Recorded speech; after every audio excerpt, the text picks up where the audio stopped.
à l'instar de la communauté internationale qui chaque 25 avril célèbre la journée mondiale de lutte contre le paludisme, aujourd'hui nous avons eu l'honneur d'avoir une journée, je peux dire, réussie, présidée par le ministre de la Santé et de l'Action sociale, M. Abdoulaye Diouf Sarr, que nous remercions.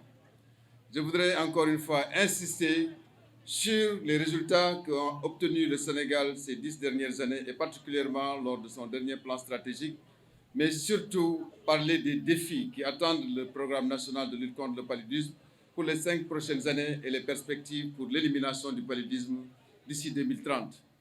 Parlant des résultats, on peut se satisfaire entre 2015 à nos jours d'avoir une réduction drastique du nombre de cas de paludisme sur l'ensemble du territoire national, avec une réduction d'environ 9,5% sur la totalité des cas que nous recevons au Sénégal, avec plus de 48% de la réduction du nombre de décès.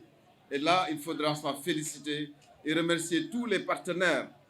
L'occasion pour moi de le faire ici, notamment l'USAID qui met énormément de ressources à la disposition du Sénégal pour la lutte contre le paludisme à travers l'initiative PMI, mais également remercier le Fonds mondial qui met également énormément de ressources tous les 3 ans, mais également la Banque islamique de développement. Je vais m'arrêter un peu sur la Banque islamique de développement pour ici traduire l'engagement des autorités, notamment le président Macky Sall, pour le financement de la santé avec un prêt de 32 millions de dollars pour le financement de l'accélération de la lutte contre le paludisme dans la zone nord du pays. Je voudrais ici insister également sur les défis qui nous attendent.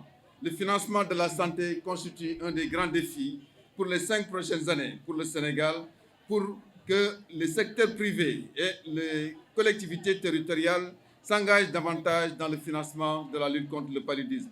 L'autre défi que nous attendons, c'est l'approche multisectorielle. Pour éliminer le paludisme, il est impératif, à mon avis, l'implication des autres secteurs. Quand on parle de paludisme, c'est tellement lié à l'hydraulique qu'il est important d'avoir un assainissement correct pour l'ensemble du pays.